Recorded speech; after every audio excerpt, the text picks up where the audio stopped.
Hello dear, तो कैसे आप सभी। उम्मीद करती हूँ आप सभी अच्छे होंगे, मजे में होंगे और मस्त अपने एग्जाम की प्रिपरेशन कर रहे होंगे। तो आज यूरोप के राष्ट्रवाद का अंतिम टॉपिक है जर्मनी का एकीकरण। तो बिना देरी के स्टार्ट करते हैं इस टॉपिक को। लेकिन उससे पहले जिन्होंने इटली का एकीकरण नहीं देखा है, उस लेक्चर को आप लोग पूरा देख के आइए, क्योंकि वो चीज बहुत रिलेटेड है इस लेक्चर से। तो अब स्टार्ट करते हैं हम लोग अपनी आज की टॉपिक को। तो जर्मनी को एक टाइम पे यानी कि ऐतिहासिक टाइम पीरियड में प्रसा कहा जाता था। तो अगर मैं कहीं पे प्रसा कहूँ तो आप लोग कंफ्यूज मत होइएगा, आप लोग समझ जाइएगा कि मैं जर्मनी की बात कर रही हूँ। प्रसा। और एक चीज और,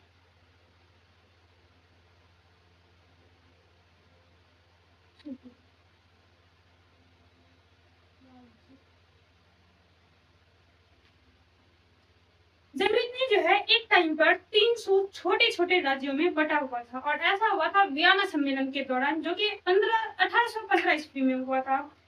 और 1861 ईस्वी में मेटरनिख यहाँ का जबरदस्ती शासक बन के बैठ गया। उसके बाद उसकी जिंदगी की सबसे बड़ी गलती हुई कि 1862 ईस्वी में उसने बिस्मार्क को जर्मनी का प्रधानमंत्री बना दिया।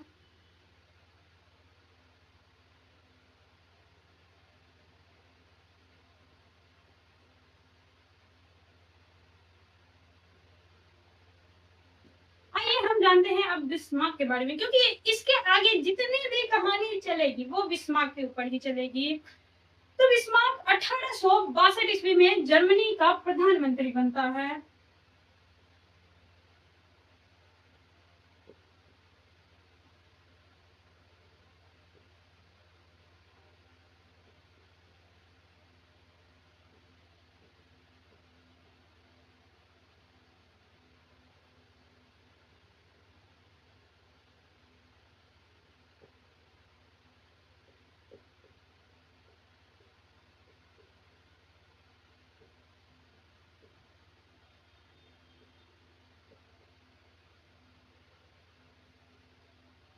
उसके बाद उसने रक्त और रोह की नीति अपनाई। ऐसा इसलिए किया क्योंकि बिस्मार्क को यह पता था कि जब तक मेटरनिख है जर्मनी का एकीकरण संभव नहीं है, और वह जर्मनी को एक शक्तिशाली और समृद्ध प्रांत बनाना चाहता था। इसके लिए उसका एकीकरण होना बहुत जरूरी था।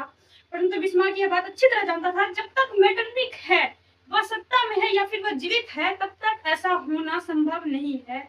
इसलिए उसने रक्त और लौह की नीति अपनाई और अपनी एक ऐसी सेना खड़ा किया जो मेटरनिख से युद्ध लड़ते वक्त बिस्मार्क की मदद करेगा और जर्मनी की तरफ से युद्ध लड़ेगा।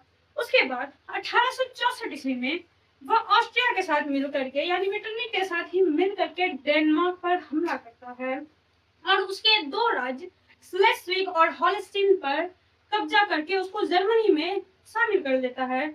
इसका कारण यह था कि जर्मनी को एक समृद्ध प्रांत बनाने के लिए और मेटरनिख के खिलाफ युद्ध लड़ने के लिए उसको आर्थिक और सैनिक सहायता की आवश्यकता थी, और वो आवश्यकता पूरी हुई इन दो राज्यों से। इसलिए 1864 ईस्वी में उसने डेनमार्क पर हमला किया।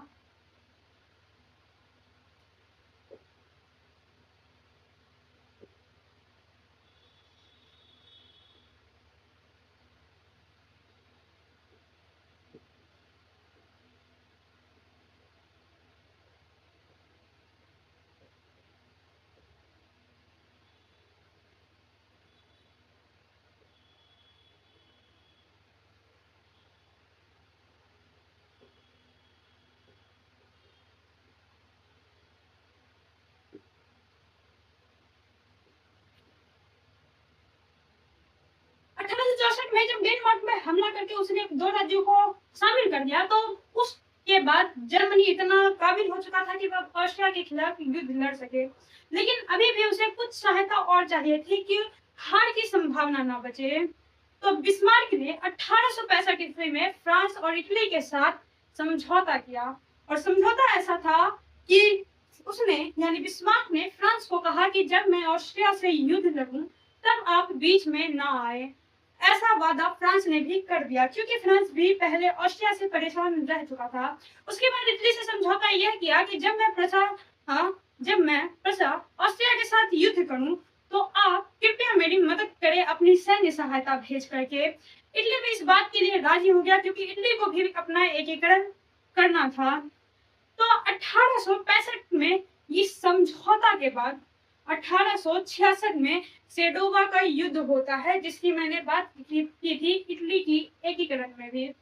तो सेडोवा का युद्ध जब 1866 में होता है तो उस वक्त ऑस्ट्रेलिया और प्रसा लड़ रहे थे, जहां ऑस्ट्रिया हार जाता है क्योंकि यहाँ पे इटली और प्रसा दोनों के सैनिक शामिल थे।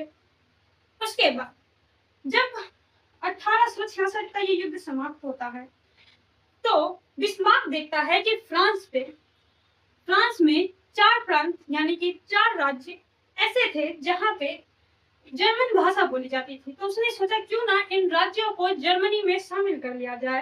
तो उसने 1870 ईस्वी में फ्रांस को धोखा दे दिया। जर्मनी ने फ्रांस को धोखा दे दिया, यानी कि जो समझौता हुआ था युद्ध ना करने का और एक दूसरे की सहायता करने का, इस चीज का आदर ना करके जर्मनी ने फ्रांस को धोखा दे दिया। और 1870 में सेडोन का युद्ध होता है, जब जर्मनी ने फ्रांस के 4 राज्यों को अपने जर्मनी में मिला लिया। उसके बाद और इटली ने जर्मनी से एक राज्य की मांग की, क्योंकि फ्रांस के साथ और ऑस्ट्रिया के साथ युद्ध लड़ने में इटली ने जर्मनी की मदद की थी। तो रोम को जर्मनी ने इटली को सौंप दिया और इस प्रकार 10 मई 1871 ईस्वी में फ्रैंकफर्ट की संधि के साथ सभी युद्ध समाप्त होते हैं और जर्मनी का और इटली का एकीकरण संभव होता है। तो कुछ पॉइंट आप लोग इसके बाद नोट कीजिए कि 1865 में फ्रांस और इटली के साथ समझौता।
तो 1862 में जर्मनी का प्रधानमंत्री बनता है कौन? बिस्मार्क।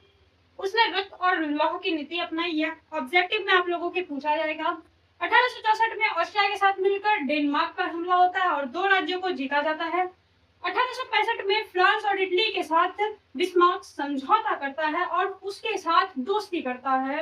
1866 में सेडोवा का युद्ध होता है, जहां पे प्रसा यानी जर्मनी और ऑस्ट्रेलिया के बीच में युद्ध होता है और जर्मनी जीत जाता है।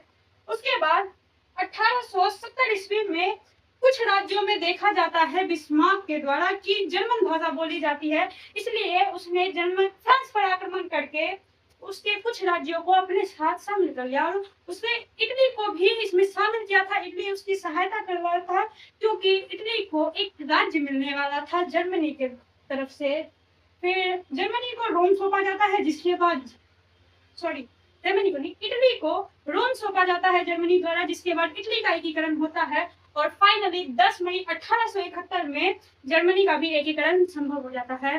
तो उम्मीद करती हूँ यूरोप में राष्ट्रवाद का लेक्चर आप लोगों को समझ में आ गया होगा। तो मिलते हैं अगले किसी और सब्जेक्ट के साथ, किसी और टॉपिक के साथ। तब तक आप लोग अपना ध्यान रखिएगा और ऐसे ही पढ़ते रहिएगा। धन्यवाद।